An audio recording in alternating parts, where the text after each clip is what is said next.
जय श्री राम। आज महालक्ष्मी के व्रत का उद्यापन है और इस उद्यापन में हम माँ को खीर का भोग लगाते हैं, 16 तरह के व्यंजन बनाते हैं।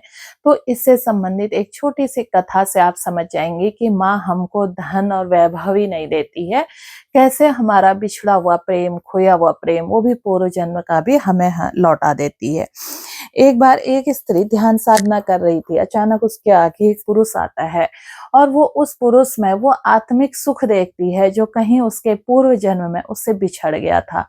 वो उस पुरुष से कहती है, लेकिन वो पुरुष बिल्कुल भी यकीन नहीं करता है, क्योंकि वो एक आध्यात्मिक पथ पर, धर्म के पथ पर कार्य में लगा होता है।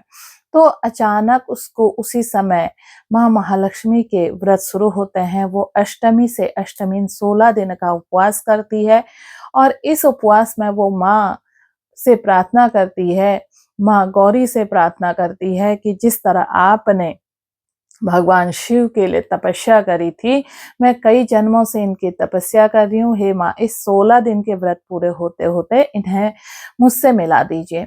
जैसे ही 16वां दिन पूरा हुआ और वो जो पुरुष था वो अचानक उसके सामने आया और उसने उन सब चीजों को स्वीकार किया और कहा कि हम इस जीवन में विवाह नहीं कर सकते हैं, लेकिन हम दोनों मिलकर अपने अपने कर्म पर रहेंगे और अगले जीवन में ईश्वर हमें फिर मिलाएगा।